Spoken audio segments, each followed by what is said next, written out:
अस्सलाम वालेकुम नाज़रीन अपने पौधों की हमने कटिंग कर दी है, जिसकी तफसील आपने हमारे पिछले व्लॉग में देख ली है। और ये पौधे कटिंग के बाद अब आपके सामने हैं। लीमू की कटिंग हमने नहीं की थी।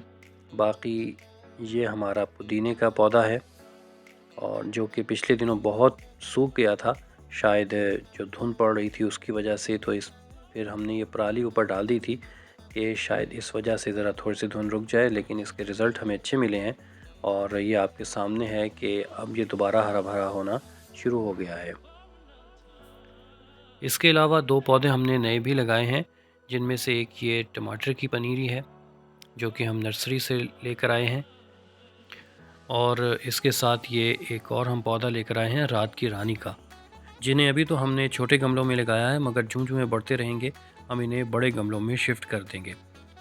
इसके साथ साथ ये पालक के बीज, जिस पर एक मुकम्मल व्लॉग भी हमने बनाया था। और अब इन बीजों में से छोटे छोटे जो पौधे हैं वो बढ़ना शुरू हो रहे हैं। इन्हें हम ढक के रखते हैं ताकि चिड़ियाँ या गुलहरियाँ या जो दूसरे परिंदे हैं वो इन्हें नुकसान ना पहुंचा सकें। इसी तरह से यहाँ हमने मेथी के बीज डाले थे, और ये भी अब आहिस्ता आहिस्ता बढ़ना शुरू हो गए हैं। और ये धनिया है कि जो तकरीबन 1 माह पहले लगाया था बीजों से, अब ये भी बढ़ रहा है। आज नाज़रीन वक्त है कि हम सारे गमलों में थोड़ी थोड़ी ये खाद डालेंगे, जो कि हमने चिकन वेस्ट मैन्योर तैयार की है। और इन सारे गमलों की गोडी करेंगे, क्योंकि गोडी जो है, जो मिट्टी नरम करना होता है, ये पौधों की ज़िंदगी में बहुत अहमियत रखती है। खाद के साथ साथ जो एग शेल पाउडर है, यानी अंडों के छिलकों का जो पाउडर है, वो भी हम डाल रहे हैं, एक एक चम्मच एक एक गमले में।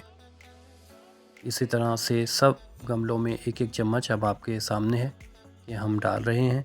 और इसके बाद इन सब की इकट्ठी ही हम गोडी करेंगे, यानी मिट्टी नरम करेंगे। इसकी ज़रूरत इसलिए भी होती है कि जो ऑक्सीजन का लेवल होता है वो भी मेंटेन रखना होता है जड़ों ने। और दूसरा ये कि जो न्यूट्रिएंट्स हैं, जो खाद के ज़रिए से या अंडों के पाउडर है या किसी भी तरह से गमलों में आ रहे हैं, इवन पानी भी है, तो वो नीचे तक जो जड़ें हैं वहाँ तक बआसानी पहुँच सकें। मुर्गियों के वेस्ट की खाद और ये अंडों के छिलकों का पाउडर हमने पहले गमलों में डाला है, और अब मिट्टी हम नरम कर रहे हैं ताकि ये अच्छी तरह से सारी मिट्टी में जज़्ब हो जाए। कुछ अफराद का ये भी कहना होता है कि पहले हम मिट्टी नरम करें, यानी कि गोडी करें, और उसके बाद खाद डालें। मगर मेरे लिहाज से पहले हमें खाद डालनी चाहिए ताकि ये अच्छी तरह से मिक्सअप हो सके पूरे उसमें मिट्टी में।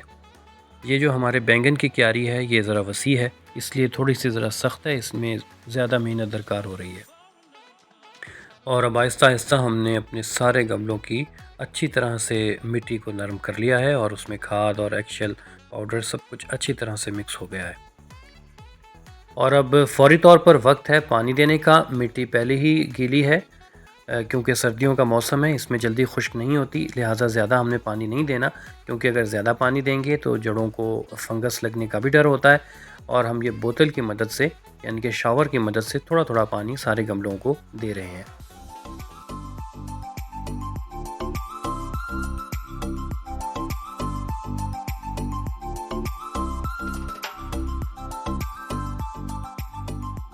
और अब व्लॉग के अख्ताम पर आपको ये भी दिखाता चलूँ कि गुलाब की एक कलम में हमने बड ग्राफ्टिंग भी की है, और इसे हमने बिल्कुल ढक कर रख दिया है ताकि इसकी नमी बरकरार रहे। इंशाल्लाह इसके मस्बत नताइज आ जाते हैं तो मैं जो एक तफसील से मैंने इसकी वीडियो बनाई है वो भी मैं ज़रूर आपके साथ शेयर करूँगा। इसी तरह हमारी हौसला अफजाई करते रहें। मिलते हैं अगले व्लॉग के साथ, तब तक अल्लाह हाफ़िज़।